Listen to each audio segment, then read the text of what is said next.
Olá!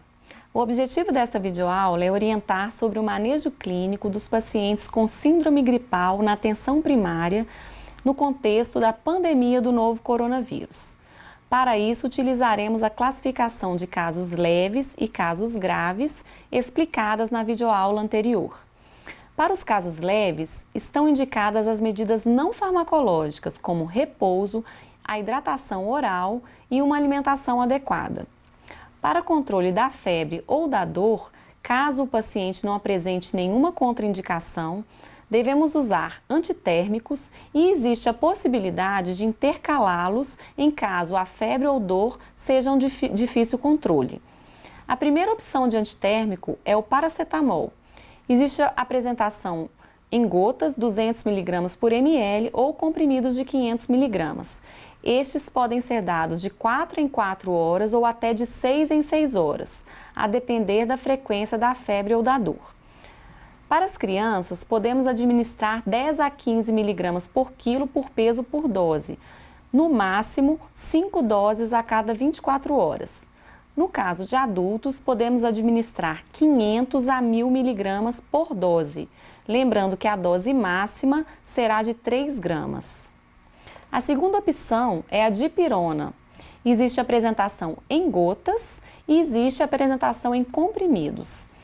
As crianças maiores podemos administrar 10 mg por quilo de peso por dose e no caso dos adultos, essa prescrição é de 500 a 1000 mg por dose, com dose máxima de 4 gramas. Diante da possibilidade de uma síndrome gripal por outros vírus, como o influenza, indica-se ainda o uso do oseltamivir, principalmente naqueles casos em que existem fatores de risco para complicações. Estes casos são exemplificados na tabela ao lado. A dose do oseltamivir para adultos é de 75 mg de 12 em 12 horas durante 5 dias. E em crianças maiores de 1 ano, a gente estratifica essa dose por peso de acordo com a tabela.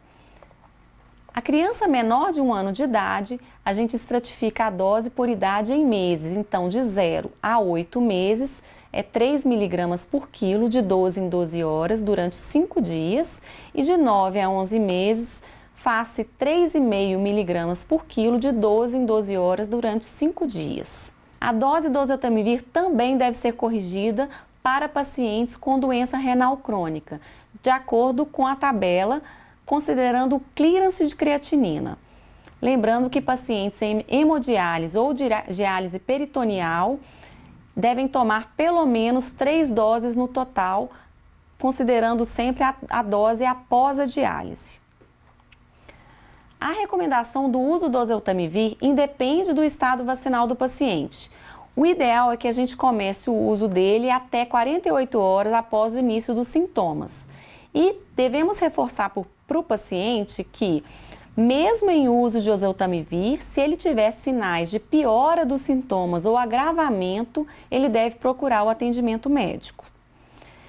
Os pacientes com síndrome gripal devem ficar em isolamento domiciliar durante 14 dias, a contar da data do início dos sintomas. Portanto, faz-se necessário que o médico forneça um atestado de 14 dias a partir do momento do início dos sintomas. E este paciente deve fazer cuidados domésticos e ficar em isolamento domiciliar. A aula de cuidados sobre o isolamento domiciliar será apresentada posteriormente. Já pacientes que apresentam algum quadro grave, eles devem ser estabilizados e encaminhados aos serviços de urgência ou algum hospital, de acordo com a organização da rede de atenção à saúde local do seu município. Você deve procurar informações junto à Secretaria de Saúde acerca desses serviços de urgência e olhar aqueles centros de referências que foram definidos para o atendimento do Covid-19. Este encaminhamento é de responsabilidade da Unidade Básica de Saúde e essa deve garantir que o paciente seja recebido de forma prioritária no centro de referência e garantir também o transporte sanitário adequado para este paciente. Também devemos lembrar de fazer a notificação imediata do caso suspeito do Covid-19.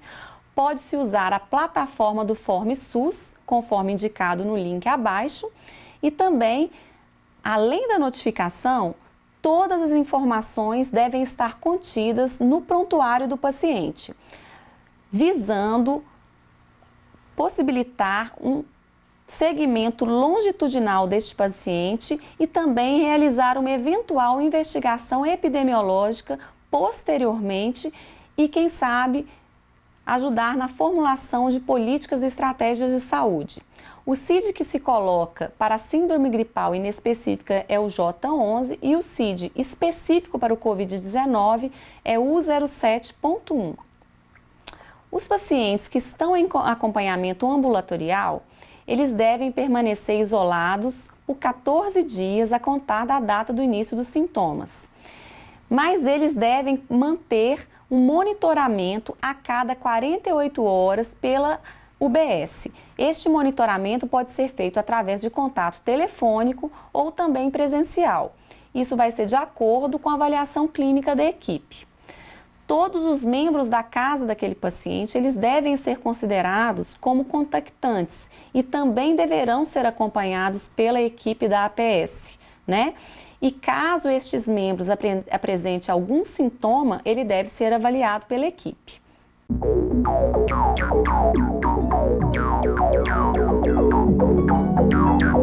Não.